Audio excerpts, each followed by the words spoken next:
Graça e paz, irmãos. Como o pastor já falou, meu nome é Flávio. Tudo na bênção. Então, graças a Deus, né? Hoje, como o pastor falou, vamos falar sobre o amor. O amor que é algo que precisamos conhecer intimamente, porque Deus é amor. Amém? Em 1 João 4, 8, se você tiver Bíblia e for ligeiro no gatilho, abra aí. 1 João 4, 8 ao versículo 16, para a gente iniciar, a gente vai ver a palavra mostrando isso, que Deus é amor. E por Ele ser amor, nós devemos conhecê-lo, porque Ele habita em nós, amém? Sim ou não? Vocês estão aqui? Amém? Bora acordar. Amém? Então João 4,8 diz assim: quem não ama, não conhece a Deus, porque Deus é amor. E o versículo 16 diz assim: sabemos quanto Deus nos ama e confiamos em seu amor. Deus é amor, e quem permanece no amor, permanece em Deus e Deus nele. Amém? Todos no amor? Então Deus está em você, amém? Então quando a gente tem essa consciência que esse amor é o próprio Deus habitando em nós, nós temos um chamado a viver uma vida diferente. Porque se o amor está em nós e Deus está em nós, como iremos andar segundo os conselhos do mundo? Segundo a prática mundana, segundo aquilo que não provém do amor. Esse amor de Deus, ele nos foi dado, nos foi entregue. Onde? Na cruz. Cristo morreu, ele nos deu um novo estilo de vida, ele nos fez uma nova criação. O velho homem morreu e agora se fez um novo homem criado em verdadeira justiça e santidade, amém? Então se a gente tiver essa consciência que esse amor está em nós e que nós fomos recriados em Cristo, o velho homem morreu, foi enterrado, acabou-se, a gente vai deixar de viver segundo os velhos costumes, amém? Por que a gente vai deixar? Porque a gente é bonzinho? Não, porque o amor de Deus foi derramado em nosso coração. E esse amor é o que nos move a andar nessa vida. Não é pela minha força, não é pela sua força, não é pelo que eu faço, porque você faz, é pelo que Cristo fez, amém?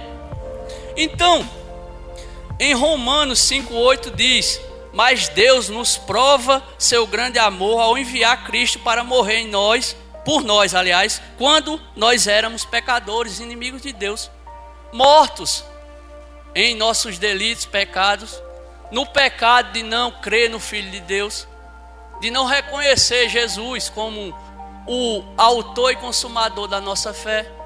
A gente estava afastado de Deus, era inimigo, era blasfemo, a gente era o oposto da bondade. Mas mesmo quando a gente era isso tudo, Deus nos amou e colocou o seu amor em nós. E por que Ele fez isso?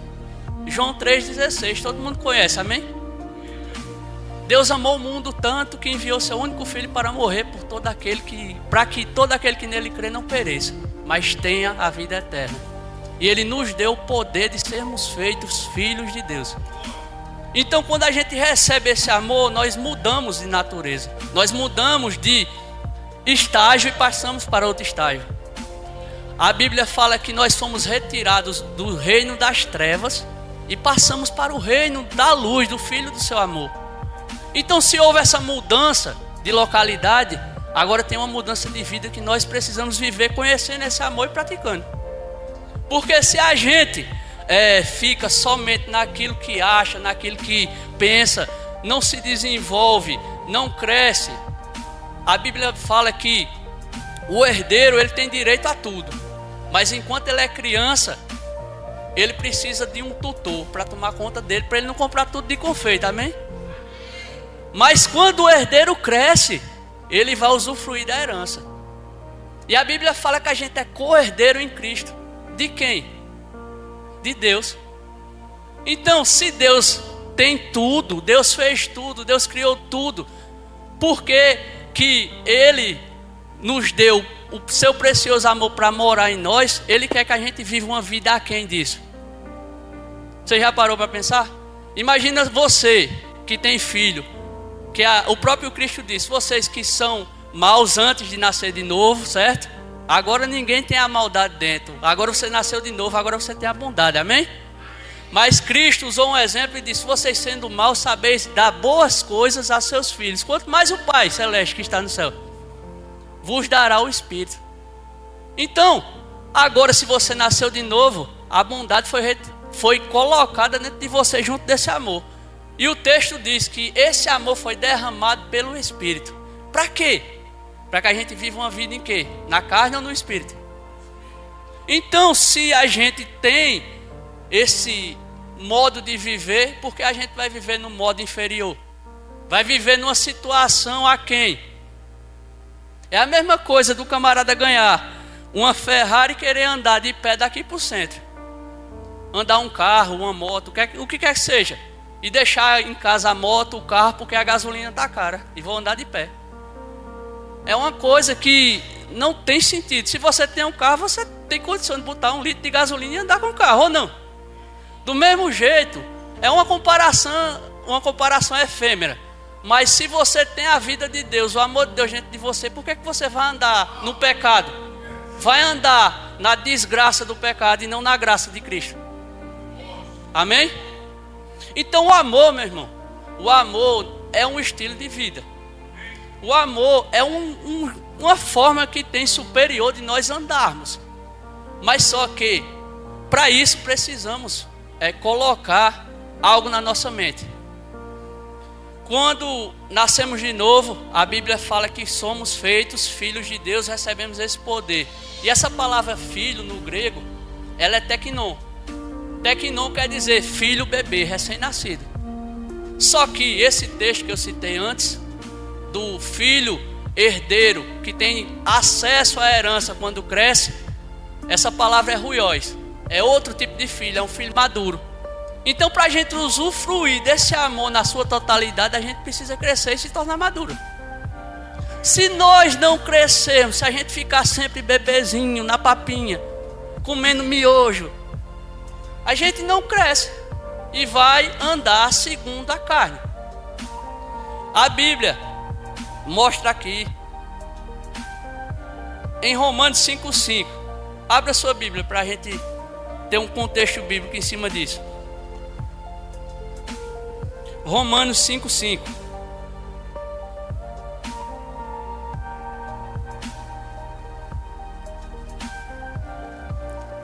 E essa esperança não nos decepcionará, pois sabemos quanto Deus nos ama, uma vez que Ele nos deu o Espírito Santo para nos encher o coração com seu amor.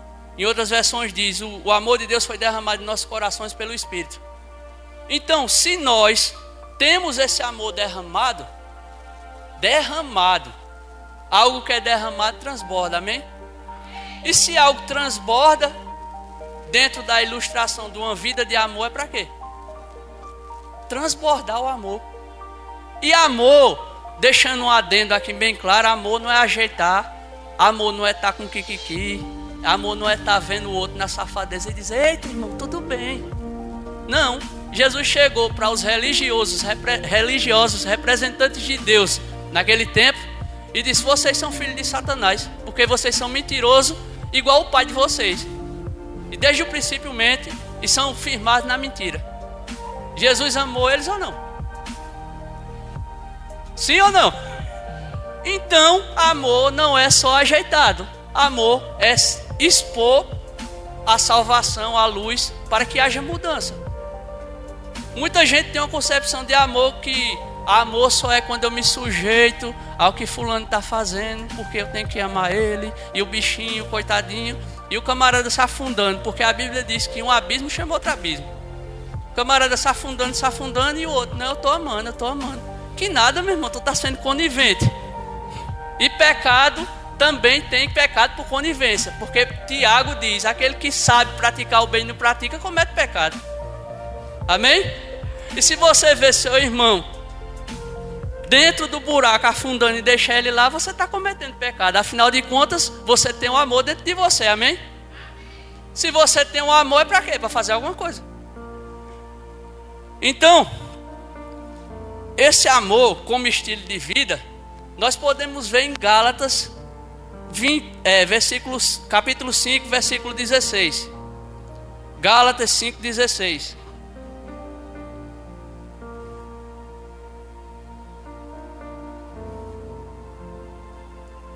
Se você achar a Bíblia muito diferente, no telão tá projetando ali essa versão, que é a versão transformadora.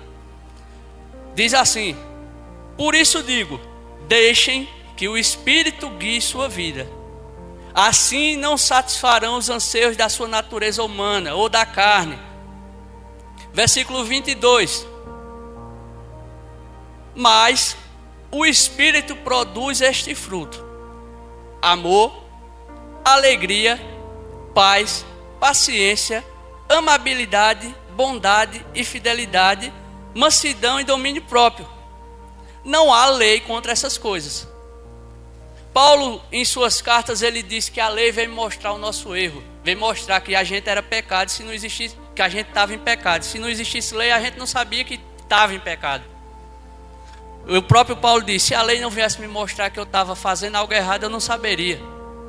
E aqui ele diz que contra a prática dos frutos do Espírito não há lei.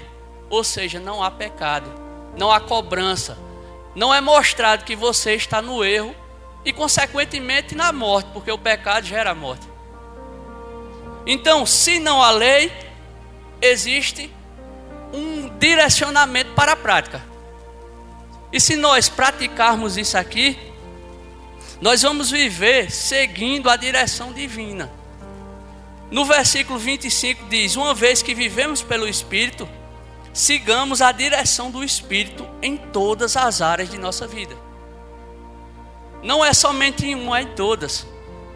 Ah não, mas eu me converti, mas meu braço não é crente. Quem aqui já ouviu isso? Eu me converti, mas esse braço não é crente não. Então tore, porque Jesus Cristo disse que é melhor entrar no céu sem o braço do que ir para o inferno com ele. Amém, é brincadeira, não tore o braço não, tá certo? Mas só que é em todas as áreas da sua vida, essa prática de viver segundo o Espírito, ela é uma certa ordenança da parte de Deus. Porque se Deus, Ele tem uma vontade, amém? Boa, agradável, perfeita. Dentro de bom, agradável, perfeita tem ruim, tem desgraça, tem sofrimento, tem miséria, tem guerra, tem tribulação. Então, peraí, o que é que esse versículo diz antes? Não se conforme com o sistema do mundo, mas transforme sua mente pela renovação do vosso entendimento, para que vocês experimentem de verdade a boa, agradável e perfeita vontade, amém? Então, se eu não me conformo com o conselho do mundo, que diz que tudo é normal, tudo é de boa, que, é uma mentirinha aqui para eu tirar uma vantagem, não, mas isso aqui eu tenho que fazer uma ajeitadinha aqui. Se eu não me conformo com isso, por quê? Porque o amor de Deus está dentro de mim, amém? Então, eu vou renovar minha mente. Eita, a prática do amor vai fazer com que eu ande nos frutos do Espírito. E se eu renovar minha mente e praticar isso, eu vou experimentar qual vontade? Boa, agradável e perfeita. Então, se a gente segue essa orientação de Romanos 12:2, não se conforma, se transforma, experimenta essa vontade, a gente vai viver em luta, em batalha? Não. Porque na vontade de Deus tem isso para a gente, tem a paz que excede todo entendimento. O que é uma paz que excede todo entendimento? Na cabeça da gente, muitas vezes é criada uma imagem de praia como paz. Uma rede na praia lá balançando, eu estou em paz. Só que a paz que excede todo entendimento vai além disso. É a paz que Cristo conquistou na cruz. E detalhe, ele disse: essa paz eu vos dou. Não como o mundo dá. Como é que o mundo dá a paz da praia? Tome chicote no lombo, trabalha. Agora eu tenho 30 dias de férias, eu vou para a praia. É ou não é? Mas Jesus disse: ei, eu vos dou uma paz que excede isso, que é além disso. Então essa paz, ela não veio para que a gente seja, de certa forma, carregando um fardo pesado, um jugo arrastando-se, Mas Jesus Cristo disse: meu fardo é leve, meu jugo é suave. Então, peraí, se um mestre disse isso, por que é diferente? Se eu sou um discípulo dele, um servo dele, um filho de Deus, irmão dele, por que ele disse que meu jugo ia ser leve nele e agora eu vou andar sofrendo, padecendo, levando lapada? Sendo que a prática do fruto do Espírito nos leva a uma vida de paz. Quem bexiga aqui vive em guerra e tem paz? Quem? Alguém? Não tem ninguém não, pastor. Então, se eu estou em Cristo, a paz que excede o entendimento está em mim. Então então por que se levanta coisas na minha vida que querem tirar essa paz? Vocês estão prontos para ouvir? Tem duas coisas que é preciso falar. Jesus Cristo subiu com 3 discípulos e foi orar. Quando ele voltou, tinha um pai de um menino lá e disse: olha, eu trouxe esse menino aqui para seus discípulos orar. Nenhum deles conseguiu tirar o demônio dele, não. Jesus Cristo olhou para os discípulos e disse: por causa da sua incredulidade, essa caixa só sai com jejum e oração. Todo mundo já ouviu esse texto, amém? Só que sempre, na maioria das vezes é dito que jejum e oração é que tira demônio. Mas na verdade tem uma palavrinha que Jesus disse antes. O demônio não saiu porque eles estavam incrédulos. Então, peraí, se tem algo travado na minha vida, que não está dentro daquilo que um novo e vivo caminho me deu, é por quê? Porque a gente está incrédulo, meu irmão, não tem mistério não. Se a gente está andando em incredulidade, a gente não vai ter acesso àquilo que Deus fez, não. Isso aqui eu não estou falando só de vocês, não, eu estou falando de mim também. Porque a Bíblia não se contradiz, a Bíblia é a verdade, amém? Então se ela é a verdade e ela diz que por conta de incredulidade não houve a libertação daquele menino, então foi por quê?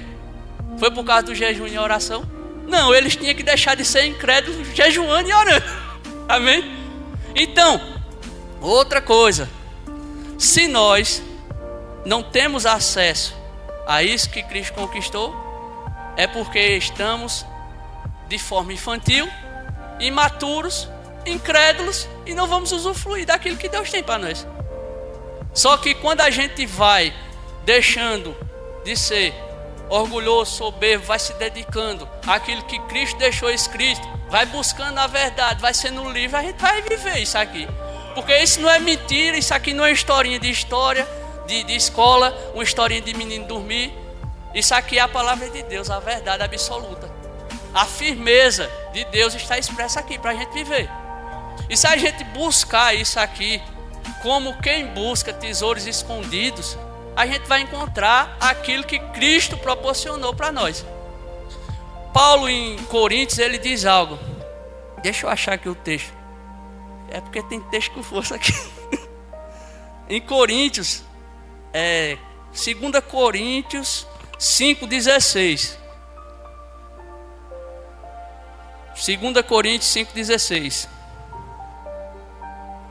Paulo escrevendo ao Coríntios diz assim: portanto, não avaliamos, ou seja, não julgamos mais ninguém do ponto de vista humano, olhando da forma natural. Em outros tempos, olhávamos a Cristo apenas do ponto de vista humano. Ponto. O que é que está dizendo isso aí?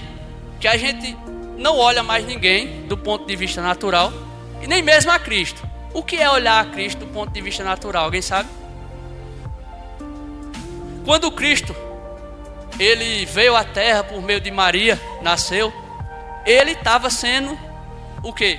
Uma pessoa, um ser humano. Ele estava sendo visto de forma natural, amém? Só que Paulo está dizendo aqui: não avaliemos Cristo dessa forma. Por quê? O que aconteceu com Cristo depois? Ele não foi para a cruz, morreu, ressuscitou e agora ele está onde?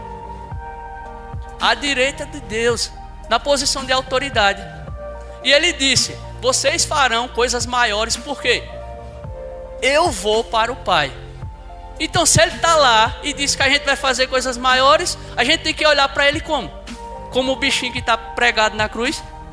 Como o coitadinho que andava em Nazaré com os pés nas terras? A gente tem que olhar ele como ele é. Jesus Cristo, quando voltou, até a parede ele atravessou. O homem entrou lá no meio do povo, que o povo ficou dizendo: oxi, é um fantasma. Não, Jesus Cristo hoje não está no formato humano. Ele é onipotente, onisciente e onipresente como o Pai. E ele está à direita do Pai. E a Bíblia fala que ele está lá, não é só olhando para a gente, eita, olha lá, meu bichinho, não. A Bíblia fala que ele está lá advogando, intercedendo, e ele é a ligação que temos com Deus. Quando você ou qualquer crente que entende esse amor, essa verdade, e fala em nome de Jesus, ou anda em nome de Jesus, o poder de Deus opera. Não é por conta do que a gente fez, é por conta do que Ele fez. Nós não precisamos fazer promessas de tolos, julgos de pagar penitência, essas besteiradas todas. Campanha de não sei de quê, campanha de lavar os pés com a água ungida de Israel, essas besteiras, não tem? Porque Cristo consumou um novo e vivo caminho.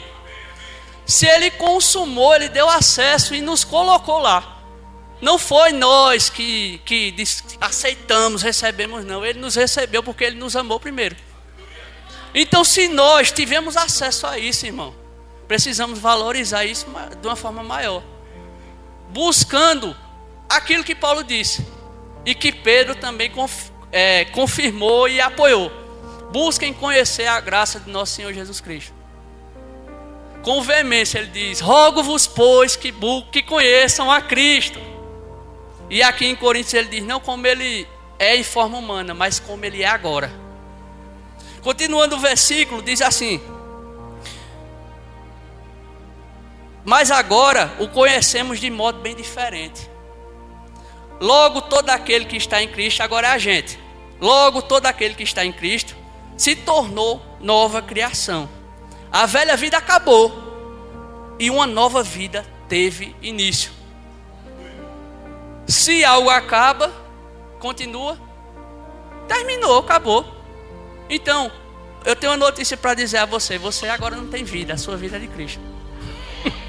Então, se começou uma nova vida nele, aliás, uma nova vida em Cristo, essa nova vida, ela tem um padrão elevado, porque antes, se fosse pego um homem em cima da cama com a mulher, era considerado adultério, levava os dois e apedrejava. Hoje, se o homem olhar para uma mulher e desejar, ele já cometeu o adultério, já cometeu o pecado. Então o nível foi elevado, mas também a graça foi superior. A graça superabundou. Onde abundou o pecado, superabundou a graça. Então aquilo que a gente não tinha poder, hoje a gente tem. Porque Romanos, eu não lembro bem a rua agora, o endereço, mas Romanos diz: o pecado não terá domínio sobre vós, porque não estás debaixo da lei, mas debaixo da graça. Romanos não é Gálatas, se eu não me engano. Não estás debaixo da lei, mas debaixo da graça. O pecado não lhe domina. E o que é isso, o pecado não lhe dominar? É você viver essa vida aqui baseado no amor, manifestando seus frutos do Espírito. Esses frutos, meu irmão, vai fazer com que a gente ande não com medo do pecado nem de Satanás. Afinal de contas, Satanás foi reduzido a nada por Cristo. Na minha Bíblia tem dizendo assim, Hebreus: Jesus aniquilou o diabo e reduziu ele a nada. Levou ele ao escândalo público, tirou onda ainda com ele arrastando. Escândalo público, naquele tempo quando tinha as batalhas de reis, eles pegavam os reis derrotados, amarravam no cavalo e saíam puxando o rei no meio da rua para o povo ficar vendo a vergonha do rei lá. Jesus fez isso com Satanás. Então agora você não precisa ter mais medo do diabo, amém? Você tem que botar medo no diabo. Porque é como Jesus chegou na aldeia dos Gadarenos. Quando o demônio viu ele, o que foi que o demônio fez? O que é que tu quer, filho de Deus, nos atormentando antes do tempo? Jesus não disse nada, só fez chegar lá. Então, da mesma forma, assim como ele é, você é também no Pai, por conta dele. E se ele expressou essa autoridade, está disponível para a gente também. Ah, mas eu não estou fazendo. Então por que você não está fazendo, eu não estou fazendo, vai negar o que está escrito? A Bíblia vai virar mentira porque a gente não está fazendo? A Bíblia é a verdade, meu irmão. Você é que tem que se ajeitar, eu tenho que se ajeitar e se enquadrar nessa vida. Porque se a gente continuar chupando chupeta, a gente vai ter sempre um mandando na gente. E você sabe quem é, o pontudo. Vai estar sempre botando jugo em você, botando peso, botando medo. E Jesus ainda diz, ainda na posição que ele está hoje, João, nas suas cartas, nas cartas de João, ele diz assim: temos à direita do Pai um advogado. E se por acaso, olha o que ele está dizendo, e se por acaso pecar, não é para você viver pecando, é se por acaso pecar, temos um advogado à direita de Deus que é justo e fiel e nos perdoará, pois seu sangue purificou a gente da morte, purificou todo pecado. Então, se a gente analisar a palavra e ver Jesus como ele é, a gente vai ter esse auxílio dele, vai ter uma nova vida, vai ter uma manifestação do poder, da glória e da unção, não pelo aquilo que tem umas coisas aí que tem muita gente que pensa que quanto mais eu orar, quanto mais eu ler a Bíblia, quanto mais isso, quanto mais aquilo, Deus vai se manifestar mais. Isso aí serve para você se consagrar. A questão da manifestação da unção de Deus, ela é revelada pelo seu Espírito. E o seu Espírito, quando ele vê que essas pessoas que estão num local como esse desejam o seu Espírito, desejam conhecê-lo, desejam a sua glória, ele vai se manifestar. Porque ele, o Todo-Poderoso, ele criou cada um de nós para relacionamento. E não foi para manipulação. O pecado ele domina e subjuga. Deus em Cristo, ele trouxe liberdade, um novo estilo de vida, uma vida a qual não é mais pesada nem penosa. Então tá bom demais agora em Cristo. Eu não tenho que fazer mais nada. Você tem que renovar a sua mente, não se conformar com o mundo e andar no Espírito. Porque se você andar na carne, quem planta na carne, colhe na carne, colhe corrupção. Então pronto, se você plantar na carne, vai vir desgraça para a sua vida. Você vai estar dizendo: ai meu Deus, eu estou na guerra, estou na batalha, estou na luta. Só que, como eu disse, tinha duas coisas para dizer que impediam esse mover. Uma era incredulidade, e a outra é exatamente a gente estar andando na carne, sendo carnal. Abra aí sua Bíblia em 1 Pedro 4:12. Eu estou dizendo isso aqui, eu estou lhe mostrando para que não diga: o irmão está dizendo que o povo está carnal. Não, é a Bíblia que está dizendo aqui. Se essas coisas acontecem e não forem por você viver o Evangelho, é por conta de estar andando na carne. 1 Pedro 4:12. Amados, não se surpreendam com as provações de fogo ardente pelas quais estão passando, como se algo estranho estivesse acontecendo. Pelo contrário, alegre-se muito, pois essas provações os tornam participantes do sofrimento de Cristo, a fim de que tenham a maravilhosa alegria de ver a sua glória quando ela for revelada. Isso aqui ele está falando, dessas provações, são oposições a você praticar a verdade. Um exemplo,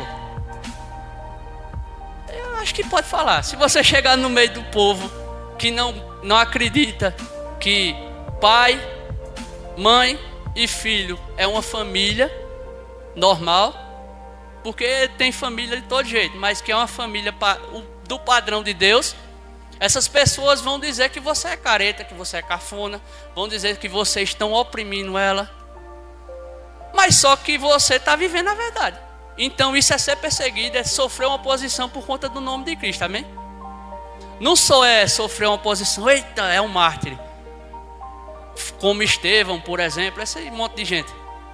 Mas isso também é uma oposição. E essa oposição, Pedro está dizendo aqui: olha, quando vocês sofrerem isso, se alegre, porque vocês estão sendo participantes daquilo que Cristo passou. Então, estamos revelando que Cristo em nós, amém? Continuando no versículo 14, Diz assim: se vocês forem insultados por causa do nome de Cristo, abençoados serão, pois o glorioso Espírito de Deus repousa sobre vocês. Amém? Aí agora o 15, olha aí. Se vocês sofrem, porém que não seja por matar, roubar, causar confusão ou intrometer-se em assunto alheio, falar da vida dos outros, mas se sofrerem por serem cristãos, não se envergonhem, louvem a Deus por serem chamados por esse nome. Tá vendo? Que ou você padece porque está andando na carne, ou vem oposição e perseguição porque você está vivendo o evangelho. E essa oposição tem um detalhe: pode ser oposição por palavras, oposição da lapada mesmo, como sofreu os mártires, e pode também ser só oposição de... Um exemplo, você vai trabalhar no canto, o povo fica fazendo coisa para você não ter acesso a determinado lugar, esse tipo de coisa. Essas oposições, mas não quer dizer que toda oposição seja para que você vire um mártir e não, e sofra e padeça na carne, não. Essa oposição que traz por andar na carne é a famosa que o povo diz que está na batalha, está em guerra e está sendo provado por Jeová. O povo anda nessas coisas e fica dizendo que é Deus que está provando. Fica dizendo que é provação de Jeová, que é isso, que é aquilo. Mas se pararmos e fizermos aquilo que Paulo fala, naquele versículo tão conhecido da ceia: se vós se julgassem, não seriam julgados. Se a gente se julgar, a gente vai ver que a gente está fazendo alguma coisa errada. E por isso estamos padecendo essa luta, essa batalha, esse sofrimento. E ainda, detalhe, junto dessa luta ainda vem Satanás dar uma forcinha. Porque a Bíblia diz que ele está ao derredor buscando quem possa tragar. E se você deixou ser tragado, então você agora se aliou ao capeta. Agarrou-se com ele aqui e disse: agora bora sofrer junto. Está na sofrência gospel lá os dois. Bem acompanhado, não tá? Então, qual o segredo? É andar no Espírito, entendendo o amor e viver esse amor. Não tem 7 passos de como andar no amor, não. É praticar o amor. Não tem arrudeio. Porque o pessoal gosta muito de enfeitar. Tem uma imagem de... Quem aqui já assistiu filme? Todo mundo, né? E nos filmes, o que é que acontece com aqueles guerreiros romanos? É tudo de escudo, de espada, é uma briga, é espadada até umas horas, né? Aí o pessoal vê Efésios 6. Se revistam da armadura de Deus. Aí direita, eu vou botar um escudo. Eu vou pegar uma espada. Só que o texto ali está falando: olha, depois de vocês fizerem isso, fizeram o quê? Andar em fé, esperança e amor. Depois você analisa em casa se aquelas indumentárias de armadura não são isso: fé, esperança e amor. Porque é falar a palavra, é escudo da fé. Analise isso. Depois que você se revestir da armadura, permaneça o quê? Firmes.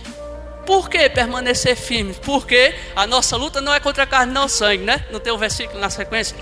Só que essa luta quer dizer o quê? Um empurrar o outro. E quem é o opositor de Cristo? Então Satanás vai se opor e vai querer tirar a gente do lugar onde está. Onde é que a gente está? Eu falei desde os princípios: a gente saiu do reino das trevas para o reino da luz. Hoje a gente está em Cristo, amém?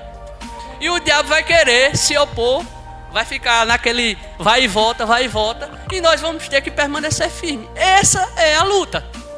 Não existe briga de faca, briga de escudo, não. Tem a representação do escudo, porque Paulo estava onde? Quando escreveu a carta, não foi em Roma? E em Roma tinha soldado. Soldado estava na guerra, soldado tinha espada, soldado tinha capacete, soldado tinha escudo. E ele estava falando para aquele povo. Ele ia falar o quê? Pega a camisa da Sulanca e bota. Ele não ia dizer isso. Ele ia dizer: olha, pega a armadura, pega a couraça, pega o capacete. Por quê?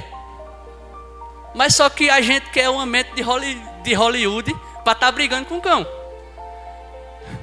Alguém aqui já brigou com um defunto? Já? Então como é que a gente vai brigar com Satanás se Satanás foi reduzido a nada? E aí? Você briga, mulher varrendo a casa, briga com a poeira, né? E Satanás, que nem poeira é, que foi reduzido a nada. Agora, se por acaso andares na carne, aí você está bem acompanhada, como eu disse. Você, eu, qualquer um. Mas se a gente andar no Espírito, conhecendo a verdade, sendo livre por meio dela a cada dia, a gente não vai ter essa briga, a gente não vai ter essa luta, a gente não vai ter essa guerra. Alinhando os pontos, a Bíblia não funciona quando a gente é incrédulo e anda na carne. Quando a gente anda no Espírito e busca conhecer a graça de Cristo, não olhando como Ele era, mas como Ele é, a gente vai andar uma vida superior. Ah, então quer dizer que você não tem problema não, né, irmão? Tem. Só que a diferença de ter problema e casar com Ele é diferente. Problema vem para todo mundo. Agora tá casado com Ele, perdendo sono, sem comer, doente, aperreado. Eu já vivi muito isso. Olha aí, minha mulher, vive mais? Vive? Pronto. Acontece, eu vou fazer o quê? Se não dá para resolver, uma hora vai vir a sabedoria de Deus e vai ser resolvido. Aí o que é que adianta? Cristo disse, não andeis ansiosos por coisa alguma. Crede em Deus, mas e crede também em mim. Se a gente for pegando essas coisinhas, a gente vai ver que foi formado para nós um caminho que se a gente andar nele, a gente vai estar, meu irmão, sendo literalmente aquele versículo que Paulo diz: o Evangelho é o poder de Deus para a salvação de todo aquele que nele crê. Loucura para o mundo, mas para nós que fomos salvos. Então, se a gente viver nesse caminho, o mundo vai ficar doido com a gente, porque vai vir situações, a gente não vai agir na carne, vai agir de forma que possa resolver sensatamente. Se irá não é pecado se você chegar até certo ponto, porque o próprio texto diz, né? Se ire, mas não peque. Mas também, se você for daquele povo, igual o pastor diz muitas vezes, que trema assim, não tem quando está com raiva, aí tem que dominar a carne. Já vá pro chuveiro, joga uma aguinha na cabeça para esfriar o juízo. Porque senão, você vai expressar o quê? Vai expressar o fruto do Espírito, gritando com os outros, brigando. Tem um texto aqui que fala, Efésios 5, versículo 11.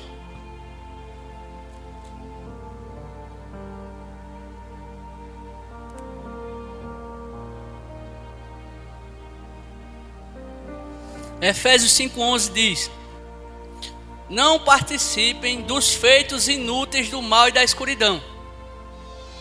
Ou seja, tudo que vem do fruto da carne e das obras que foram manifestas por Satanás é inútil. É inútil. Então, se é uma coisa inútil, você quer para a sua vida? Vai estar carregando algo que não é necessário, que não presta. Não participe dos feitos inúteis do mal e da escuridão. Antes, mostrem sua reprovação, fazendo o quê? Expondo-os à luz. O que é expor à luz? Quando eu estou fazendo um pecado incubado, ninguém sabe, mas Deus sabe.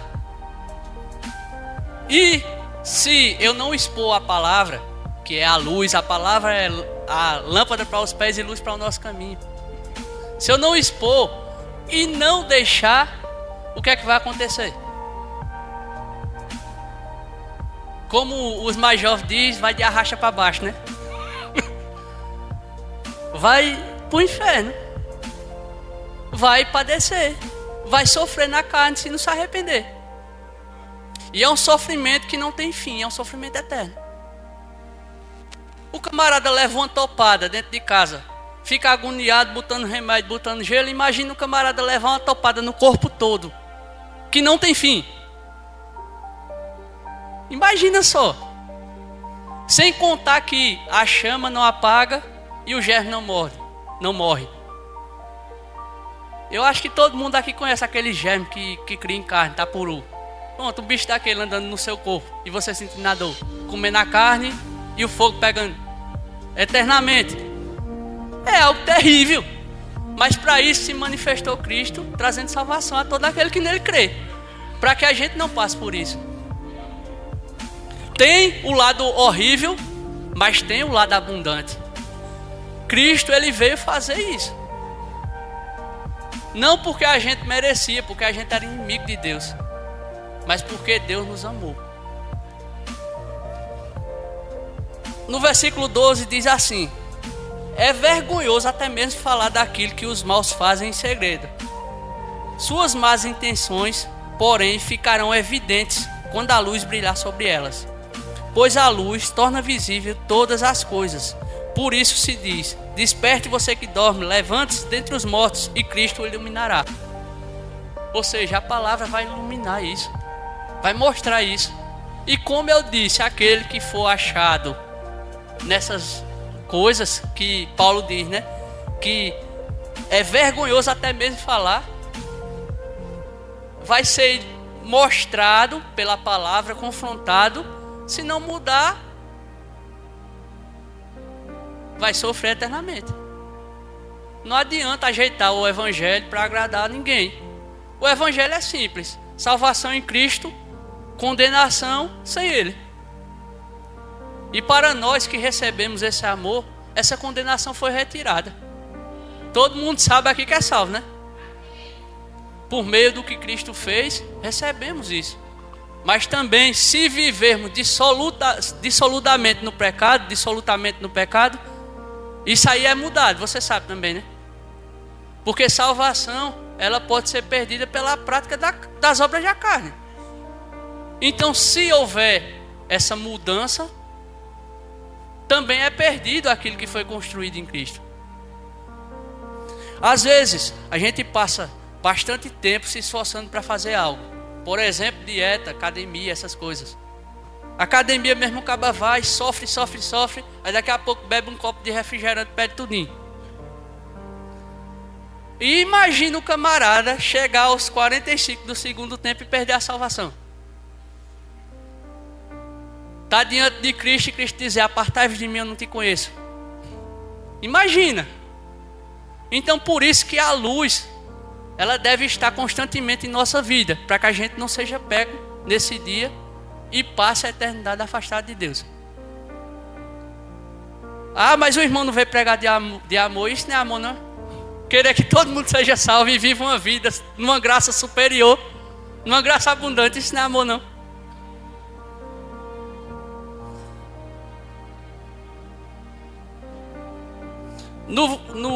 Na carta de João, 1 João 4:20. 1 João 4:20.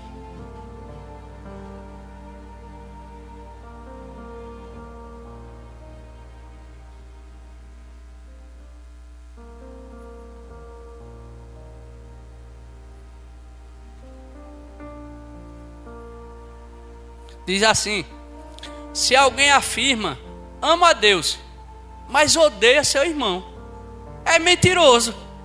Pois se não amamos nosso irmão, a quem vemos, como amaremos a Deus a quem não vemos? Ele nos deu este mandamento: quem ama a Deus, ame também seu irmão. Então, se nós sabemos que o amor é Deus, Deus derramou o seu amor, a porção dele dentro de nós. Nós temos agora uma graça abundante que precisamos conhecer para deixar de ser menino de chupeta e passar a ser herdeiro em Cristo, exercendo tudo aquilo que ele conquistou. E nós ainda estamos igual menino buchudo, se bicando. Me dê meu lápis. Não, esse lápis é meu, eu quero vermelho. Não, eu quero azul. Brigando um com o outro. Como é que a gente vai amar Deus se a gente não ama o irmão que está na frente da gente? Te amo, Deus, a tua graça nunca falha. Aí Deus lá de cima: é mesmo. E aquele ali? E aquele ali? E aquele da igreja tal? E aquele da igreja tal? Amém? Então, se a gente não ama quem está vendo, não exerce esse amor que está derramado em nós, naquele que está na nossa frente, como a gente está amando aquele que a gente nunca viu.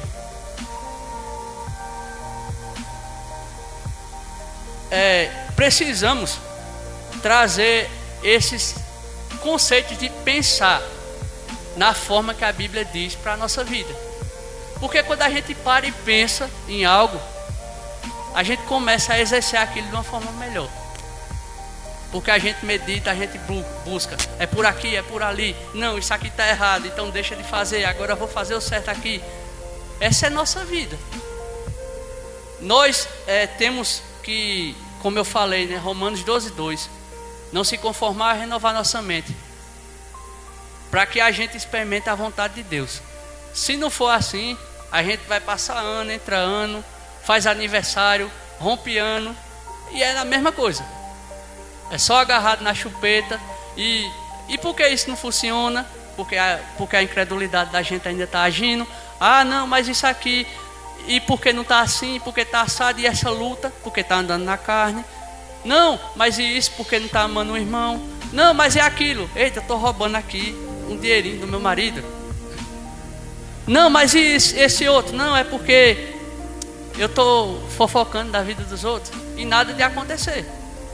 Mas quando a gente realmente entende que esse homem, cheio de safadeza, morreu, e agora foi levantado em Cristo um homem em verdadeira justiça e santidade, a gente vai andar diferente, irmão. Porque se a gente ficar, eu digo a você sinceramente, eu até já falei pro pastor, às vezes o camarada chega na igreja, fica só sentado de cara para cima, é melhor estar em casa. Porque não está fazendo nada, ele está perdendo só o tempo da vida dele. Se não gasta gasolina de carro, mas gasta o chinelo. Você tem que fazer valer a pena o seu deslocamento até um lugar onde se reúne para o quê? Ser estimulado a praticar o amor. A Bíblia mostra que não devemos deixar de se juntar e um estimular o outro a praticar o amor, não. Está escrito lá em Hebreus. Se juntar, falar a palavra, falar a Bíblia. Até tem muita gente que compartilha em internet besteira para rir e tal. É pecado? Não, depende. Se você estiver rindo dos outros, Mas se você tem uns negócios de gato, de coisa que o povo ri, beleza. Só que se você usar isso somente para isso, eu vou dizer um negócio aqui. O mundo jaz no maligno. Amém? A Bíblia diz que é para a gente remir o tempo. E se a gente perde o tempo em rede social, que rede social ela serve para expandir o que está sendo pregado, para mostrar e tal, serve. Só que se a gente gasta mais tempo na rede social do que na Bíblia, a gente está seguindo o quê? Está seguindo o padrão do mundo, que jaz no maligno, ou seja, está andando segundo o curso do mundo e está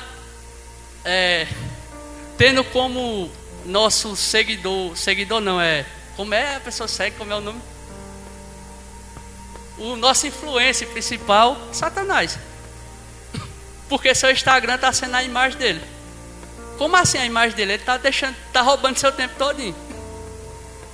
E você está ali, de vez de estar remindo o tempo, está gastando o tempo com besteira.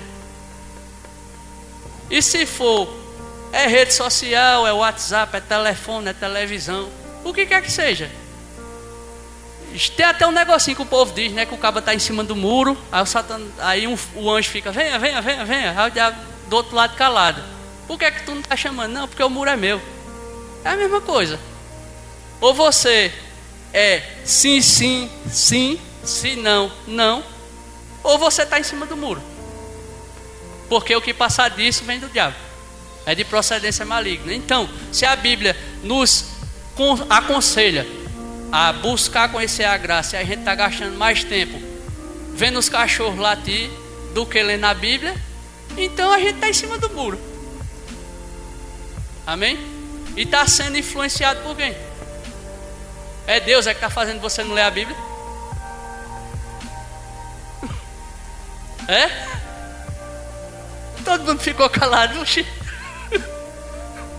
Se você está perdendo seu tempo influenciado por Satanás, claro, porque Deus não vai fazer com que você não conheça Ele, vai? Deus quer que você o conheça. Você acha que Deus vinha toda tarde falar com Adão para quê? Só para passar tempo, é que Deus estava entediado. Eu vou lá conversar com Adão para jogar a conversa fora, foi? Não, Deus vai ter relacionamento com Adão, assim como Ele quer ter com a gente. Em Cristo, o último Adão, foi restabelecida essa comunhão, porque Ele é o acesso ao Pai. Amém? Então, medite aí e não fique com raiva de mim não, porque senão você não vai para o céu. Amém?